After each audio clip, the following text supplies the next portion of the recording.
Good morning, my beautiful friends.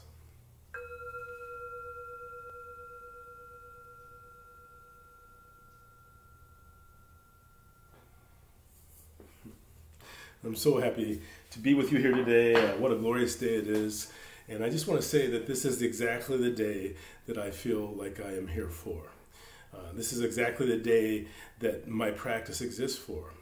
Oftentimes when I am working with people who are having challenging times, oftentimes they will apologize for having a challenging time. And I will tell them, whether it's a friend or a colleague or a client, that they are exactly the individual that I am there to see today. You know, I want to suggest to you that your meditation practice exists for you in all seasons of life. It exists when you feel good. It exists when you don't feel so great. You know, and there's so many different elements to it. It's so multifaceted. We live in a benevolent universe. So I want to talk today a little bit about reframing.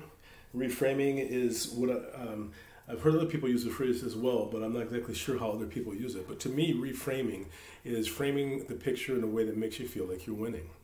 There's not a single person or situation in the world, or at least not a single person in the world, that is not ugly if you frame them in the wrong way. You know, if you frame them in a way that's complementary to them, if you frame them in a way that access their strengths, then everyone is beautiful. Everyone.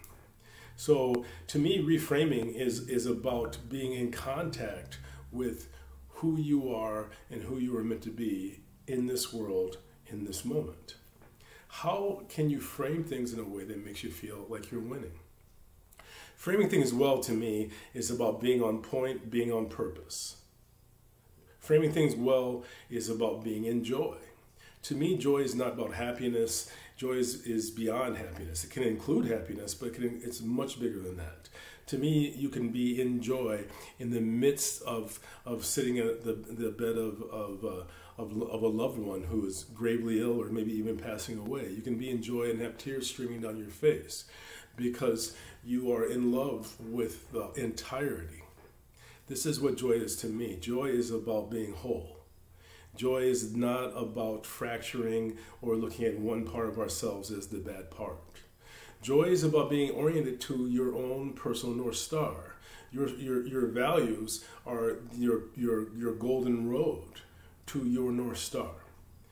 So reframing is about not losing sight of the golden road, you know, the yellow brick road.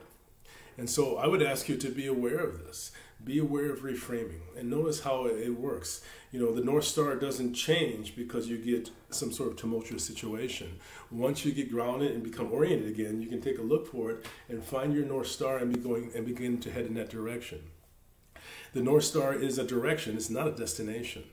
We are always in process. We are always in the process of coming and becoming. So I just would like to express that and express it in terms of reframing. You know, how does it work? How does it work? It's related to it's related to what is called the taking the better of two witnesses from Tibetan Buddhism.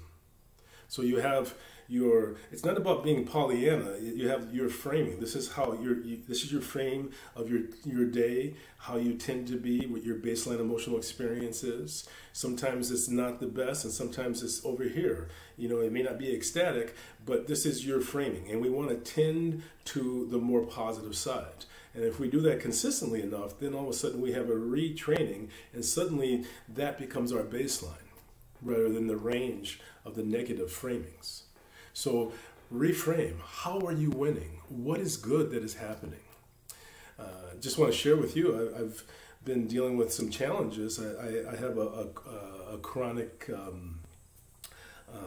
autoimmune disorder, and it's very challenging to me. It's related to traumatic experiences. So what happens for me is my nervous system is stuck on, and so I deal with a lot of tremendous allergies, and I have to take lots of antihistamines to deal with it, and it's not working for me. In the past, I would do a fast, but the fast I used to do, I can no longer do. I know that I'm going to go back to fasting, but I need to kind of do some research and find a fast that will work for me at this point. But in any case, it's really challenging. It affects my sleep and it affects a lot of different areas.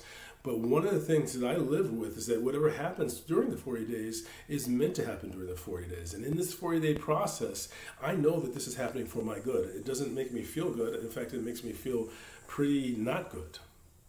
I wrote a piece recently that, and then please excuse me, I don't mean to be offensive, but I wrote a piece that the title was "Life Sucks and I'm Enjoying It Immensely." That's not accurate. Life doesn't suck. Sometimes life is not pleasant, but even when it's not pleasant, it doesn't mean that we can't enjoy it immensely. And I am enjoying my life immensely. But, the reframing for me in this is I know I got this. I know I'm going to work my way through this challenge, even though it's been a debilitating issue for many, many years. I know I'm going to work through it. Having shifted my emotional spectrum at different points in my life, when I was living in terror, when I had debilitating panic attacks, once I overcame that, to me, everything else is possible. I know that we can work things out as a people because I know I can work my stuff out, even stuff that has been old stuff. And I know that I can work my stuff out because I know we're going to work things out as a people. I just frame things in a way that makes me feel like we're going to be all right. Now, I know that challenges are here for us, not as something that's happening to us. I know that our experience of being with gravity is what gives us our strength and the muscle, the bone density. I know this. I know that things that we would not have ever chosen and even wouldn't still choose today happen for our own good. We wouldn't be who we are if things hadn't happened as they did. And we wouldn't find the strengths that we have if we weren't stepping up to it. So I'm dealing with the challenge of this. And I went to record the piece today, and my computer, which is only like about 3 months old, suddenly isn't working. So that's not exactly what I was hoping for. So I'm using my backup computer. But I know I'm going to work this out. And I know this because I'm in love. I'm in love. I'm in love with a radiance that shines out of my heart, and I'm in love with this life as a whole, even its ugliness, because we can't separate the ugliness from the rest. Holiness is to be whole. So I'm asking you to live with reframing. Frame things in a way that makes you feel like you're winning. Don't BS yourself, but there's something good going on. There's something good coming out of all the stuff that you're challenged with. I'm going to overcome my challenges with this illness, and I'm also going to overcome other challenges that have been old challenges. And I know that when I do, I'm not going to be doing it just for myself. I'm going to be doing it for you and all of us. And so be aware when you meet your challenge. I was asked by someone what they could do to be supportive with me with some of the challenges I have. The way that you can be supportive of me is be aware of old ways that you feel stuck, things that have been around your whole life, and know that you can shift them. The key is earnestness. If we have earnestness, the rest will take care of itself. And the earnestness is the success, right? It doesn't matter what happens. All that matters is you set your direction moving towards that North Star. Reframe what is good that is happening, even with all the ugliness. There's so many wonderful people making a difference. I'm going to ring the bell. Listen carefully. I'm going to bring my hands in a prayer position, and I bow to you, my friend. And in my framing, you are vitally important. Namaste. Peace and love.